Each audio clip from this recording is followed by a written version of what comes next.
Hola, ¿qué tal a todos? Mi nombre es Mauricio Alvarado y mi grupo está conformado por Gabriel Elvir, David Porfirio y Edwin Lobo. Hoy les estaremos hablando sobre la guerra entre El Salvador y Honduras. De las 100 horas.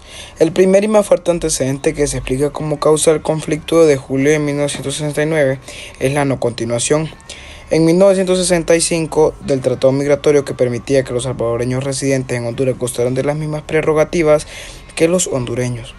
El presidente Ramón Villeda Morales mostró interés en darle continuidad al tratado, no así Oswaldo López Arellano, que mostraba reticencias con respecto al mismo. El incidente ocurrió en la frontera, en la hacienda del hondureño Martínez Argueta, en la cual murieron 2 soldados salvadoreños y el consiguiente procesamiento y captura del ganadero hondureño. Tensaron las relaciones en 1967, 10 años antes. El Salvador había iniciado el mejoramiento de su equipo militar y elevado la calidad de sus tropas, las que habían mejorado su organización y preparación militar. Honduras, por su parte, había recibido una dotación de 12 aviones corsarios e iniciado en 1955 la reorganización de sus fuerzas militares por medio de la creación de los primeros batallones de infantería, por supuesto a menor velocidad que El Salvador, cuya tradición militar era mucho más fuerte en lo que se refiere a infantería. En cambio, Honduras, su arma más importante por el tamaño de su territorio y la naturaleza de su geografía, era la Fuerza Aérea, que hasta hacia mediados de los 50 había empezado a ser dirigida por un oficial hondureño.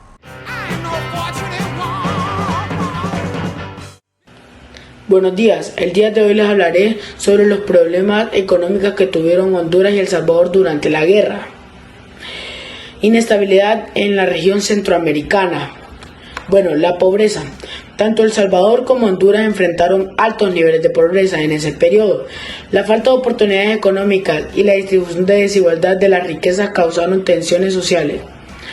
La desigualdad en la tensión de las tierras y la distribución de la riqueza era un problema persistente en ambos países, lo que exacerbó las tensiones y descontento entre la población.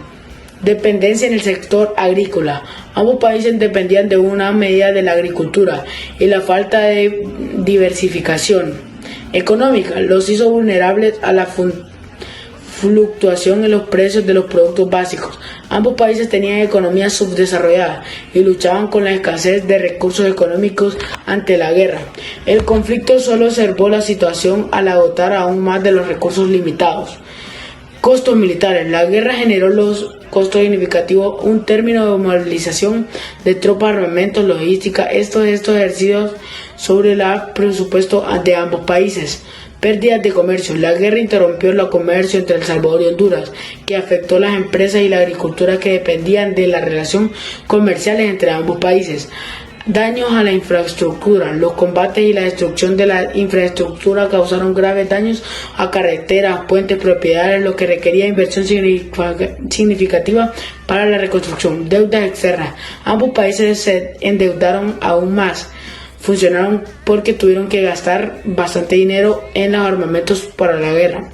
Impacto en la inversión. Extranjeros. La guerra disaudió la inversión extranjera y afectó la percepción de la estabilidad en la región, lo que obstaculizó el crecimiento económico. Gracias. Los salvadoreños, aunque aceptaron la cese del fuego, resistieron durante varios meses a cumplir el retiro de sus tropas de las zonas ocupadas. La estrategia de Honduras de ceder territorio a cambio de tiempo y posibilidades de defenderse les permitió a los salvadoreños ocupar zonas fronterizas, en donde permanecieron durante varios meses intercambiando disparos con las tropas hondureñas y sufriendo algunas bajas poco documentadas. La ciudad de Coatepeque fue devuelta a Honduras hasta finales del mes de agosto de 1969 y el retiro de tropas salvadoreñas hasta su territorio en el Amatillo estuvo llena de tensión, de modo que la guerra por otros medios continúa en el plano de las negociaciones, aunque era obvio que El Salvador había perdido la guerra, porque no había logrado sus objetivos. Los militares salvadoreños se aferraron al poder y pasar por alto que el desplazamiento de población expulsada de Honduras provocaría el desajuste de las fuerzas políticas que no preveyeron, y además la energética posición hondureña de impedir a El Salvador el uso de la carretera panamericana paralizó sus relaciones comerciales y les obligó a negociar la paz con Honduras.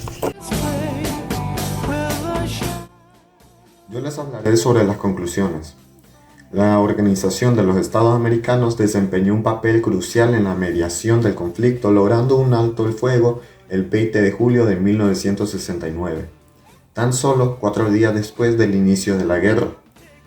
Se firmó un acuerdo de paz en 1980 que puso fin oficialmente a la hostilidad y restableció las relaciones diplomáticas entre El Salvador y Honduras.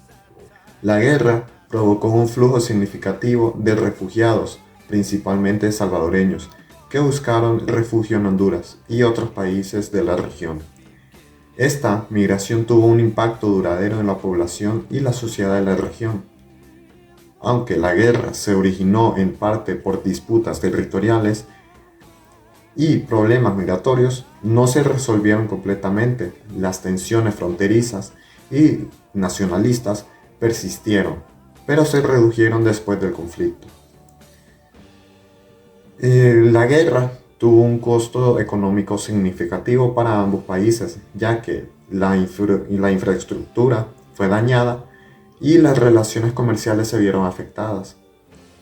La guerra del fútbol sirvió como una lección sobre la importancia de la mediación internacional y la resolución política en los conflictos en América Latina y en todo el mundo. En resumen, la guerra entre El Salvador y Honduras fue un conflicto breve pero intenso, que tuvo múltiples consecuencias, y su resolución a través de la mediación internacional subrayó la importancia de buscar soluciones políticas a las disputas.